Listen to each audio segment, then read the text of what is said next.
सोनामुखी, हरड़, मुलेठी जैसी अनेक जड़ी बूटियां और हजारों वर्षों का प्राचीन आयुर्वेदिक ज्ञान इस एक बोतल में समाया हुआ है। कायम टैबलेट, आपकी खुशियों का साथी।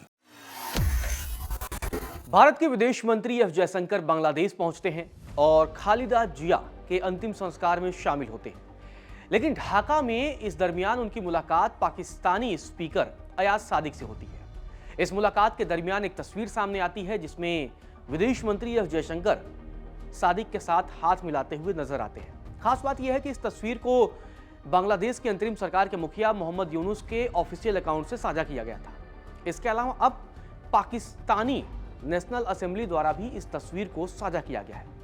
इस तस्वीर की चर्चा पूरी दुनिया में होने लगी है क्योंकि ऑपरेशन सिंदूर के बाद ये पहली दफा ऐसा वाकया हुआ है, साल के अंतिम दिन ये वाकया हुआ कि जब भारत और पाकिस्तान के दो बड़े नेता आपस में मुलाकात कर रहे हैं। हालांकि मुलाकात के दरमियान जिस तरीके से हाथ मिलाने की तस्वीरें सामने आई उसकी खूब चर्चा हो रही है। आपको बता दें कि पूरी दुनिया में चर्चा हो रही है। दुनिया की तमाम मीडिया इस तस्वीर को लेकर रिपोर्टिंग कर रही है। भारत से लेकर पाकिस्तान और बांग्लादेश तक जयशंकर की इन तस्वीरों की खूब चर्चा हो रही है। पाकिस्तान की नेशनल असेंबली ने दावा किया है कि जयशंकर खुद आगे बढ़कर स्पीकर अयाज सादिक से अपना परिचय देते हैं और फिर हाथ मिलाते हैं। हालांकि खास बात यहां यह है कि अब जयशंकर ने अयाज सादिक के साथ अपनी तस्वीरों को अपने सोशल मीडिया पर साझा नहीं किया, न ही भारत के विदेश मंत्रालय द्वारा ही इन तस्वीरों को शेयर किया गया है। इन तस्वीरों को दो प्रमुख जगहों से साझा किया गया है। सबसे पहले यह तस्वीर सामने आती है, आपको बता दें कि मोहम्मद यूनुस का जो ऑफिशियल अकाउंट है चीफ एडवाइजर के नाम पर, जो कि वहां का सरकारी अकाउंट है, उससे शेयर किया गया था। इसके बाद पाकिस्तान से इन तस्वीरों को भी जारी किया जाता है जिसमें अयाज सादिक और जयशंकर एक साथ दिखते हैं। तो ये तस्वीरें जारी की जाती हैं, मतलब पाकिस्तान की नेशनल असेंबली द्वारा। इसमें दोनों नेता हाथ मिलाते हुए नजर आते हैं क्योंकि ऑपरेशन सिंदूर के बाद दोनों देशों के किसी बड़े नेताओं की यह पहली मुलाकात थी। क्योंकि क्रिकेट के मैदान पर नो हैंडशेक विवाद भी बहुत चर्चा में था, क्योंकि भारत और पाकिस्तान के खिलाड़ी क्रिकेट मैदान पर साथ तो खेले लेकिन हाथ नहीं मिलाया। बड़ी चर्चा हुई थी। भारत में एक बहुत बड़ा वर्ग था जो टीम इंडिया के इस फैसले के साथ था, कुछ लोगों का विरोध भी था। लेकिन अब नेताओं के हाथ मिलाने वाली तस्वीर की खूब चर्चा है। पाकिस्तानी नेशनल असेंबली ने दावा किया है और उसी दावे को अब बांग्लादेश ने भी दोहराया है, और यह दोहराया गया है कि मतलब भारत के ही विदेश मंत्री एस जयशंकर अयाज सादिक से अपना परिचय देते हैं और हाथ मिलाते हैं। पाकिस्तान के दावों को बांग्लादेश ने भी दोहराया है और बांग्लादेश के अखबारों में इस खबर को प्रमुखता से छापी गई है।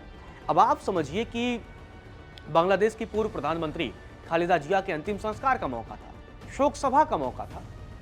उन खबरों को तो बहुत प्राथमिकता से जगह दी ही गई है, लेकिन इन खबरों के बीच बांग्लादेश के अखबार हो चाहे वो पाकिस्तान के अखबार हो, वहां पर जयशंकर और पाकिस्तानी स्पीकर की मुलाकात को भी अहमियत दी गई है, अखबारों में जगह दी गई है और उन पर खबरें छापी गई हैं, रिपोर्टिंग की गई है। तो बांग्लादेश का अखबार है प्रथम आलो, उसने क्या कुछ छापा है वो आपको बताता हूं। बांग्लादेशी अखबार लिखता है, खालिदा जिया के अंतिम संस्कार से पहले कुछ अंतर्राष्ट्रीय नेताओं के बीच मुलाकात के दौरान भारत के विदेश मंत्री एस जयशंकर आगे बढ़े और पाकिस्तान की नेशनल असेंबली के स्पीकर से हाथ मिलाया। भारतीय और पाकिस्तानी प्रतिनिधियों ने एक दूसरे का हालचाल लिया। एक समय ऐसा आया जब भारत के विदेश मंत्री एस जयशंकर आगे बढ़े और उन्होंने सरदार अयाज सादिक से हाथ मिलाया। उस दौरान दोनों ने एक दूसरे का अभिवादन किया।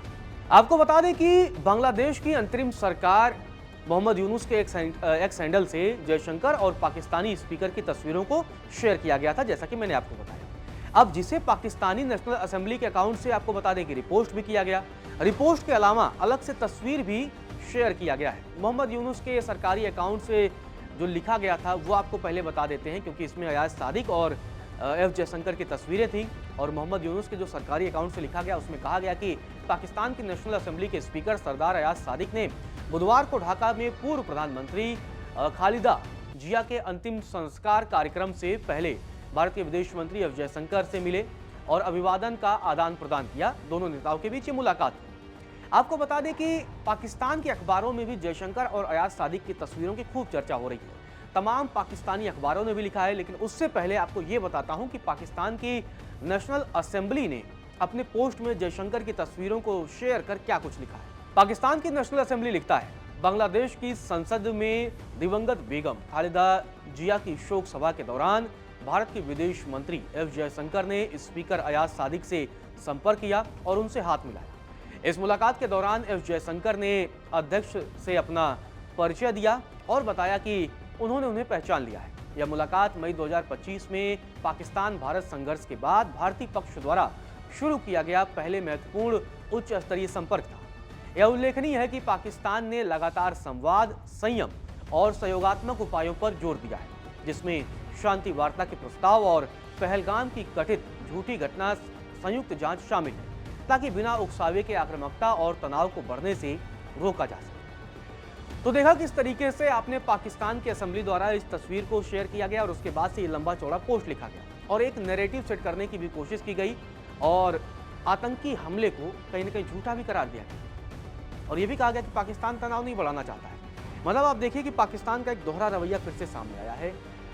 ऑपरेशन सिंदूर की बात को और उस सैन्य संघर्ष की बात को भी कहीं ना कहीं कथित तौर पर झूठा करार दे रहा है। पाकिस्तान लगातार इन दावों को खारिज करता रहा कि उसका कुछ नुकसान हुआ है, वो जश्न मनाता रहा। ऑपरेशन सिंदूर में पिटने के बाद भी पाकिस्तान में लगातार जश्न मनते रहे और अब उन्हीं दावों को एक बार फिर से पाकिस्तान की तरफ से दोहराया गया। तो इससे आप समझ गए होंगे कि किस तरीके से पाकिस्तान की नेशनल असेंबली ने इस पोस्ट को किया है और एक नैरेटिव सेट करने की कोशिश की है।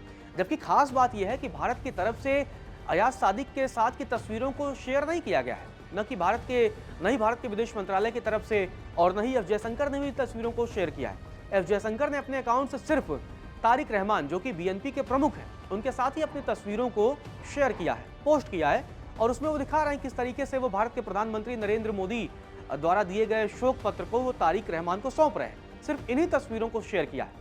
लेकिन आप देखिए किस तरीके से बांग्लादेश से लेकर पाकिस्तान तक जयशंकर की इन तस्वीरों पर घमासान है। पाकिस्तानी अखबारों में भी इस मुलाकात की खूब चर्चा है। बड़ी प्रमुखता के साथ पाकिस्तानी अखबारों ने जयशंकर और अयाज सादिक की मुलाकात को कवर किया है। पाकिस्तान का अखबार है द एक्सप्रेस ट्रिब्यून, वो लिखता है, भारतीय विदेश मंत्री एस जयशंकर ने बुधवार को ढाका में पाकिस्तान की नेशनल असेंबली के स्पीकर सरदार अयाज सादिक से मुलाकात की। मई में हुए सैन्य संघर्ष के बाद दोनों प्रतिद्वंदियों के वरिष्ठ नेताओं के बीच यह पहली ऐसी मुलाकात थी। वहां मौजूद अधिकारियों के मुताबिक जयशंकर सादिक की सीट के पास गए और उनसे हाथ मिलाकर अभिवादन किया, जिसका जवाब पाकिस्तानी स्पीकर ने मुस्कुरा कर दिया। दोनों ने संक्षिप्त बातचीत की और एक दूसरे का हालचाल पूछा। किसी औपचारिक बातचीत की कोई खबर नहीं है। मई 2025 में परमाणु हथियारों से लैस दोनों पड़ोसी देशों के बीच 4 दिन के संघर्ष के बाद से शीर्ष भारतीय और पाकिस्तानी अधिकारियों के बीच पहली सीधी मुलाकात थी। इसके अलावा द न्यूज है, यह भी पाकिस्तानी अखबार है, ये लिखता है, नेशनल असेंबली के स्पीकर सादिक ने बुधवार को बांग्लादेश की राजकीय यात्रा के दौरान भारतीय विदेश मंत्री जयशंकर से मुलाकात की। मई में परमाणु हथियारों से लैस इन दोनों पड़ोसी देशों के बीच 87 घंटे तक चले युद्ध के बाद यह पहली उच्च स्तरीय मुलाकात थी। इस साल मई में भारत और पाकिस्तान के बीच संक्षिप्त सैन्य संघर्ष के बाद तनाव बना हुआ है। दोनों पड़ोसी देशों के बीच राजनीतिक तनाव एशिया कप 2025 के दौरान क्रिकेट के मैदान पर भी देखने को मिला, जब भारतीय खिलाड़ियों ने कथित तौर पर अपने पाकिस्तानी समकक्षों से हाथ मिलाने से इनकार कर दिया था। तो देखा किस तरीके से आपने इस नैरेटिव को पाकिस्तानी अखबारों द्वारा सेट किया जा रहा है कि एक तरफ जयशंकर अयाज सादिक से हाथ मिला रहे हैं, तो दूसरी तरफ इस नो हैंडशेक विवाद जो क्रिकेट के मैदान पर हुआ था, उस घटना का भी जिक्र किया गया था। इसके अलावा पाकिस्तान का प्रमुख अखबार डॉन लिखता है, नेशनल असेंबली के स्पीकर अयाज सादिक और भारतीय विदेश मंत्री एस जयशंकर ने बुधवार को ढाका में हाथ मिलाया, जो इस साल मई में हुए सैन्य संघर्ष के बाद पाकिस्तानी और भारतीय अधिकारियों के बीच पहला उच्च स्तरीय संपर्क था। पाकिस्तान के अलावा बांग्लादेश के अखबारों में भी इस मुलाकात की चर्चा है। बांग्लादेश के अंग्रेजी अखबार न्यूज एज ने भी जयशंकर और अयाज सादिक के हाथ मिलाने वाली तस्वीर पर एक रिपोर्ट की है। अखबार लिखता है कि सरदार अयाज सादिक ने मलिक मियां एवेन्यू में होने वाले अंतिम संस्कार से पहले जातीय संसद परिसर में भारत के विदेश मंत्री एस जयशंकर से मुलाकात कर एक दूसरे को अभिवादन किया। इसकी पुष्टि बांग्लादेश की अंतरिम सरकार के कार्यालय ने भी कर दी है। तो इन तमाम मुलाकातों की चर्चा बांग्लादेशी अखबारों में थी। यहाँ बड़ा सवाल यह है कि क्या सच में भारत के विदेश मंत्री ने ये पहल की और क्या सच में भारत के विदेश मंत्री एस जयशंकर ने खुद से पहल करते हुए अपना परिचय दिया और अयाज सादिक, जो कि पाकिस्तान के नेशनल असेंबली के स्पीकर है, उसे हाथ मिलाया। ये कह पाना अभी मुश्किल है क्योंकि भारत की तरफ से इस मसले पर अभी कोई जवाब या बयान सामने नहीं आया है। जयशंकर ने आपको बता दें कि निश्चित तौर पर बीएनपी के मुखिया तारिक रहमान के साथ अपनी तस्वीरों को शेयर किया है। उसमें प्रधानमंत्री नरेंद्र मोदी का एक पत्र भी दे रहे हैं, जिसमें प्रधानमंत्री नरेंद्र मोदी ने खालिदा जिया के लिए शोक संदेश लिखा है। आपको बता दें कि ये भारत के विदेश मंत्री का बांग्लादेश पहुंचना यूं ही नहीं था। इसके पीछे एक खास वजह है, क्योंकि बांग्लादेश में इसी साल 12 फरवरी को आम चुनाव होने हैं और आम चुनाव पर भारत की नज़र भी बनी हुई है।